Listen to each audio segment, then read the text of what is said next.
Ada yang bilang nge-share postingan agama itu riya, hanya menghasilkan dosa. Dan ada yang bilang berpahala. Karena saya dalam proses hijrah, mana yang benar Ustadz? Dari Saudara Irfan di Pangkalan Balai. Yang benar adalah menyebarkan postingan agama yang berdasarkan Al-Quran dan Sunnah sesuai pemahaman ahli sunnati wal jamaah termasuk sebesar-besarnya amal soleh. Termasuk dakwah atau membantu dakwah. Walaupun bukan kita yang tulis. Yang tulis seorang ustadz atau seorang ulama. Kita hanya nge-share saja. Maka kita mendapatkan pahala berdakwah.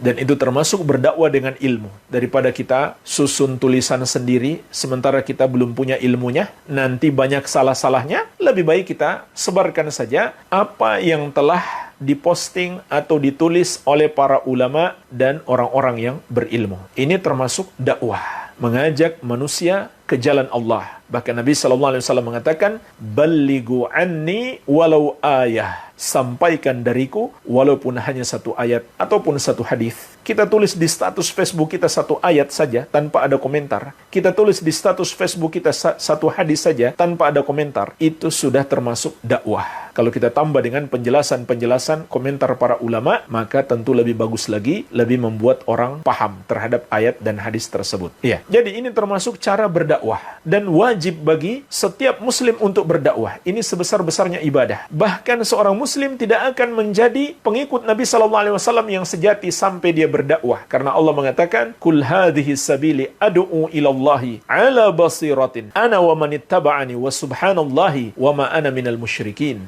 Katakan kepada umatmu, wahai Muhammad, inilah jalanku, yaitu aku berdakwah mengajak kepada Allah di atas basirah, di atas ilmu yang terang. Aku dan orang-orang yang mengikuti aku juga berdakwah kepada Allah di atas ilmu yang terang. Maha suci Allah, dan aku tidak termasuk orang-orang yang mempersekutukannya. Jadi ayat ini menegaskan Nabi SAW dan pengikut beliau adalah orang-orang yang berdakwah, tapi bukan sembarang dakwah. Dakwah di atas basirah, di atas ilmu yang terang. Baik, ini jadi amalan yang sangat agung. Namun jamaah sekalian, hendaklah dalam berdakwah kita ikhlaskan niat kita. Jadi riya itu kalau ada dalam hati kita sedikit saja keinginan supaya dipuji orang, itu namanya riya. Sedikit saja. Makanya disebut syirik kecil. Karena hanya ada sedikit di hatinya keinginan untuk dipuji orang. Dan dakwah jemaah sekalian memang adalah suatu amalan yang sangat rawan terkena penyakit riya. Mungkin orang yang mengatakan itu karena dia khawatir, dia takut, dia sekedar mengingatkan. Tapi nggak boleh kalau dia langsung menghukumi. Berarti orang yang memposting agama itu riya, nggak boleh. Karena riya itu tempatnya di hati. Yang tahu hati kita hanya Allah Azza wa Jalla. Malaikat dan setan pun nggak tahu. Hanya Allah yang mengetahui apa yang ada di hati kita. Tidak ada orang lain yang mengetahui. Iya. Jadi nggak bisa kita menghukumi seseorang itu, dia suka ceramah agama di medsos, dia suka menulis status mengajak orang untuk taubat, berarti dia riya. Nggak bisa. Dan itu bahaya besar. Itu sama saja kita seakan-akan mendudukkan diri kita sama dengan Allah yang mengetahui hati orang. Ya, ini justru bahaya besar. Tapi kalau sekedar mengingatkan hati-hati riya, maka itu bagus. Karena memang berdakwah itu jamaah sekalian adalah amalan yang sangat rawan terkena penyakit riya. Karena dia harus dilakukan terang-terangan. Beda dengan sholat tahajud. Dia bisa lakukan sembunyi-sembunyi. Tapi berdakwah ya mau tidak mau harus terang-terangan. Harus diperlihatkan kepada orang. Karena yang mau didakwahi adalah orang secara umum. Secara terang-terangan. Iya. Maka ketika kita melakukan itu, lindungi hati kita, jaga hati kita. Jangan sampai muncul keinginan untuk dipuji orang.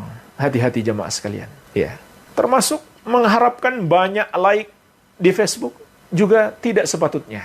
Kita mengharapkan banyak like di Facebook. Tapi kita sampaikan dakwah semata-mata mengharapkan pahala dari Allah Subhanahu wa Ta'ala. Itulah keikhlasan. Iya. Jadi, ikhlas atau tidak tergantung hati seseorang. Riya atau tidak tergantung hati seseorang. Kalau di hati seseorang ada keinginan dia dipuji orang walaupun sedikit, maka itulah riya, dan ini dosanya sangat besar, termasuk syirik kecil. Nabi SAW mengingatkan kita, akhwafu ma akhafu alaikum syirkul asgar. Yang paling aku takutkan menimpa kalian adalah syirik kecil. Baik.